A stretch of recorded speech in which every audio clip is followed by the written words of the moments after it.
Thank you for joining us today on the CEO Chat. Today we'll be speaking to the CEO of the GTBank East African, Ibukun Odegbaike. Karibu sana, Madam Ibukun. Thank you, Julian. Okay, so on our topic today on SMEs and regional trade, where would you want to start? Maybe you can begin by telling us the importance of SMEs being part or participating in the regional trade in their different countries. The SMEs essentially represent a key sector in terms of promoting and ensuring delivery of that Vision 2010. For any economy to thrive, the economies have to work so that the SMEs thrive. They are important in terms of developing the country, in terms of nurturing the younger ones to promote economic growth. And if you look at where we are today, the output of Kenya today, as at 2016, using the KBS figures, was about 9.9 billion. Of that, the SMEs contributed about 33%. That's just to give you the importance of this sector on economic output. Looking beyond that and looking at the regional trade, what can we do? How can they thrive? We all know that in terms of looking at ourselves locally, SMEs continue to do things the way they do. We have the small guys, we have the medium guys, and we have the micro.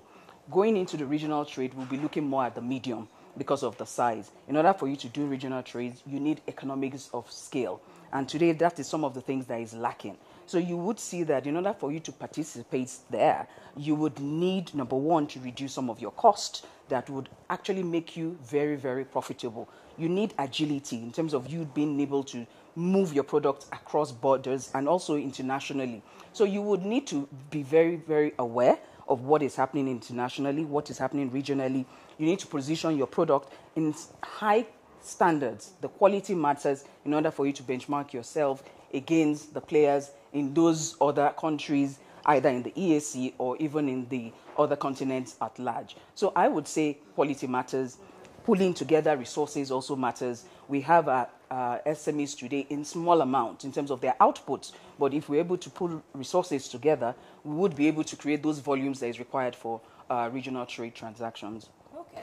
And what has GTBank done in helping promote SMEs in Kenya, for example? For us as Guarantee Trust Bank, we believe that a lot has been said in terms of financial access. But you find out that for SMEs, they also need not just financial access, but they also need a platform, a market, in order for them to put their products and services in.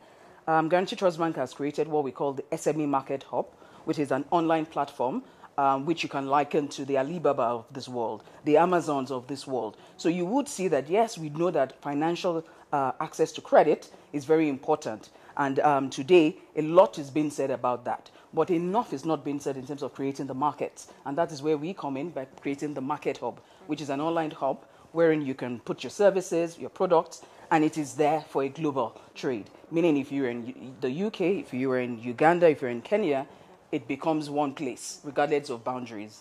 Okay. And the foreign exchange volatility, of course, represents the biggest challenge SMEs are facing currently in terms of doing the regional and, of course, the international trade. How is GT working to help SMEs navigate the risks involved with the foreign exchange volatility? Essentially, in order for you to do regional trade or international trade, you would need to trade between currencies, meaning, for instance, we have our local Kenyan shillings. You want to deal with other currencies of the world. And in Africa, generally, we tend to use a common currency, which is the dollars. So we would always advise our customers to say that in order for you to remain profitable, you need to ensure that the currency you're trading in matches the currency of what you're going to be getting your loan in. For instance, we're in our market in the Kenyan shillings. You shouldn't take loans in dollars, because as an importer, if you should take a dollar facility and your trade is going to earn you Kenyan shillings, where the movement, especially when it comes to depreciation of the currencies, that is going to work against you. It will mean in order for you to repay your loan, you would need much more shillings in order for you to pay down your loan. So we would always advocate for matching of currencies as much as possible when you're accessing credit. Okay. And how about, you can tell us something about the AGOA, for those who are not familiar with what AGOA is.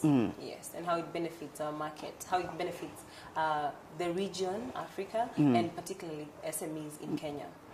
Okay, AGOA, as we all know, is the African Opportunity Act, which is pretty much the African Growth Opportunity Act, wherein several products have been pre-qualified by the U.S. for sub-Saharan African countries in order for us to export, our products to at pretty much minimal tariffs and in some cases duty-free. What that portends for us is that indeed the cost that we ordinarily will have exported these products then comes down at some point in terms of giving us those opportunities of free duties and what have we. If we look at Kenya, for instance, we've done a lot in terms of trying to promote AGOA, but we can still do much more in terms of, number one, creating awareness to many people that can also afford to tap into the treaty and then put their products out there. The treaty is there, but if you look at the number of products that we are actually exporting, vis-a-vis the opportunity that that exists is very minimal. In Kenya particularly, we've done a lot more in terms of the apparels, but that is not the only product that we can actually export to the US, under the AGOA treaty. So for us, it's more of creating the awareness, telling people that indeed this treaty is there, what are the benefits of the treaty, going down to tell people in terms of how they can also pool resources together, even as SMEs, in order for them to export these products to the US. It is not just saying that we can limit it to the apparels. How about us looking for resistant strains of cotton? So we go all the way from the cotton actually growing, all the way to the apparels, and also other products that we can actually export to the US, as in taking full benefit of the treaty. Right. And what do you think would be the explanation as to why there's not much regional trade, or rather, it's more of, we have more of external, international trade as compared to the regional trade, intra-trade within African countries? Looking inwards into Kenya in itself, if you look at GDP, agriculture represents 27%. And looking into the agricultural sector and horticulture for culture, we all know that in looking at our environment, the temperature, the flowers, are the number one product for us. The tea is another product for us. Looking at the countries that today take up that product, especially looking at the flowers, we're looking at Netherlands. The question is, in Africa, in terms of that appreciation more of the flowers, how are we able to take more in terms of that capacity within our countries, If you look at the countries where we typically would export flowers to, the countries where we're exporting tea to, tea represents number one product in terms of our export, then we can come to the flowers. Looking within ourselves in Kenya, we can do more in terms of developing other export products.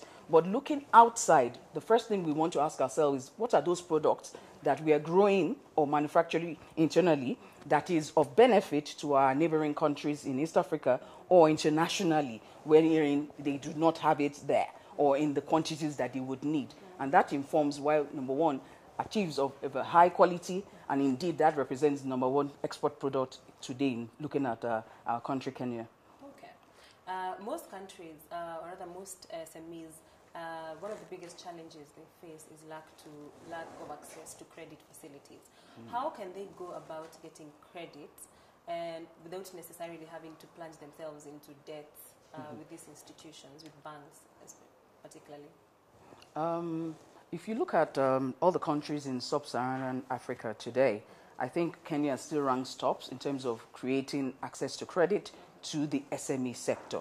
We've done very well. That being said, we can still do more. But access to credit in itself is not the only thing that we need in terms of facilitating trade. The ease of doing business in our environment is very key. So indeed, access to credit is important, but the ease of doing business in the environment should be number one, in order to draw that and facilitate the trade transactions. Now, going into the credit itself, there are quite a number of things that we can still do. Number one is that we can decide within ourselves working with other agencies within the country to come up with what we call intervention funds. intervention funds will further reduce the cost of credit to SMEs. What do we mean? In some other markets, we've seen where regulators have come up with particular intervention funds to banks. So what happens is the regulator gives banks some amount, and then the banks will on-lend it to the SMEs at single-digit rates. What this does is that it promotes further trade, but the burden of interest rate is lessened for the SMEs. And at the end of the day, the SMEs repay the bank pay back to the regulator. Okay, what you just explained, of course, is very useful information, but most people don't have this information. I tend to think maybe either it's not readily available to them, or maybe they don't read. Where can they get this information, especially those who cannot get the time? Because I remember somebody asking, they don't have the time to go for the conferences and for other events that basically talk about these issues. Where can they easily access this information to better their businesses? I would say that for us as an industry, KBA, to start with, we are coming up with quite a number of capacity building programs. The KBA is going to launch SME Inuka program, which is pretty much geared towards capacity building. In capacity building, end-to-end, a lot of information will be given to SMEs in terms of where would you find which product, how can you better position your product in terms of marketing, and also the financial aspect of understanding end-to-end how to make your business profitable. That in itself is going to create the right platform in terms of creating the awareness. In furtherance to that, banks like ours have also created what we call the Market Hub Merchant Academy, which is an online platform wherein you can go position your product in order for it to be out there. There's the platform for selling, but there's also the platform for education, the platform for marketing, and that is what the Market Hub Merchant Academy does. Okay, so basically you have a product set for the young an online people, platform. An online platform that they can actually access. Yes. Okay, so your final word to somebody who probably just does business within the country and would want to consider doing regional trade, maybe exporting something that they produce. Apart from the way you said we can pull resources, where do they start from? So someone is probably manufacturing shoes. If I can give shoes as an example, they want to start exporting this. Probably can give them the very first basic steps towards getting, yes. Okay, I think what the person needs to do first is to ensure that your product is of a high quality. There will be no use having a product that would not sell on the other side. So we need to first get ourselves informed of the quality that is required on the other side. And you make sure your product is at that minimal quality that is required for you to sell. Number one. Number two is that you need to also put yourself out there. We need to open ourselves up in terms of putting ourselves online. Today, what that online platform does for each and every one of us is that it brings down the cost. Ordinarily, that person would have to go maybe for a fair somewhere else in order for him to showcase his product. He does not have to do that. He's a small SME player. He can showcase his product online. There are many online platforms today that you can take full advantage of, and that reduces your cost. Number two, you also need to begin to embrace technology, even at that level. You know, it also reduces their cost in many ways. Transportation, as it were, and also the cost of even putting yourself out there.